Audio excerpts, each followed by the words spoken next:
আসসালামু আলাইকুম গাইজ, আশা করছি সবাই ভালো আছেন আর আপনাদের দয় এই যে আমিও ভালো আছি। তো চলে আসলাম নতুন আরেকটা ভিডিওর সঙ্গে। আজকে নিয়ে আসছি রান্নার ভিডিও। তো অবশ্যই পুরো ভিডিওটা দেখবেন, সাথেই থাকবেন। এই যে দেখছেন কতগুলো লাল শাক। লাল শাকটা আমি দ্রুত কুচি কুচি কুচি কুচি করে কাটিয়ে নিয়েছি। এই যে, আর তার সাথে আছে এই যে, এটাকে কি বলে, রাঘব বোয়াল মাছ।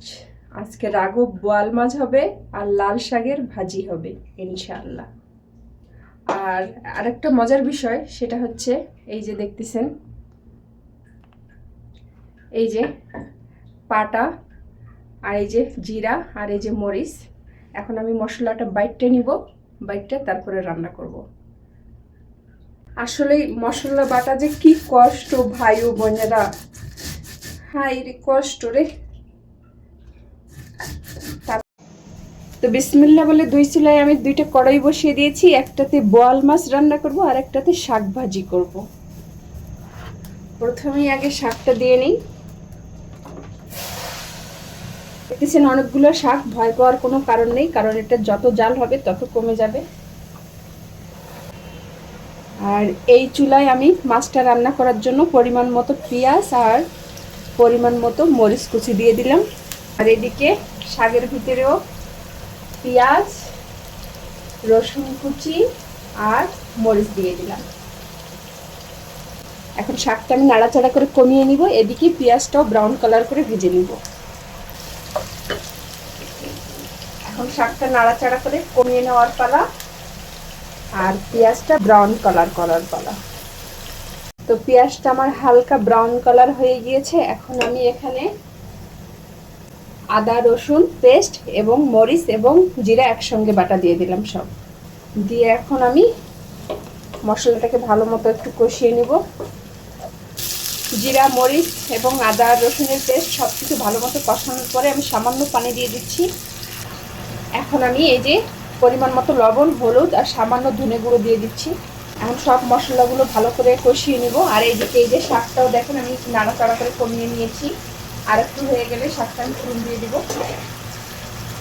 তো আমি মশলাটা ভালো করে কষিয়ে নিয়েছি। এখন আমি এই যে একটা আলু দিয়ে দিলাম। এই মশলার সাথে আলুটা এখন ভালো করে আমি 5 মিনিট কষিয়ে নিব। তো মশলাটা আমি ভালো করে কষিয়ে নিয়েছি আলুর সঙ্গে। এখন আমি দিয়ে দিব এই যে রাঘব বোয়াল। আমি সাধারণত সব মাছে ফ্রাই করে রান্না করি, কিন্তু বোয়াল মাছ ফ্রাই করে রান্না করতে হয় না, তাহলে একটু স্বাদ থাকে না। এই জন্য আমি কাঁচা মাছ রান্না করতেছি। সব মাছগুলো দিয়ে এখন মশলার সাথে আমি ভালো করে মাছটা 1 মিনিট কষিয়ে নিব।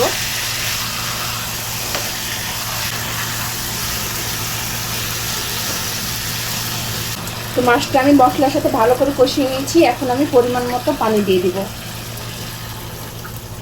তো পরিমাণ মতো পানি দিয়ে নিয়েছি। এখন আমি ঢেকে দিব। ঢেকে দিয়ে অপর সাইডের চুলায় মাছটা দিয়ে দিব আর এই সাইডে আমি শাকটা ভাজি করে নিব।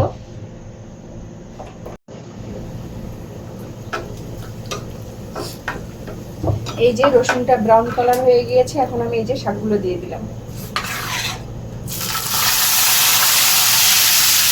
তো এই যে গাইস, আলহামদুলিল্লাহ আমার মাছ রান্নাটা কমপ্লিট হয়েছে। এখন আমি সামান্য ভাজা জিরার গুঁড়ো দিয়ে দিব।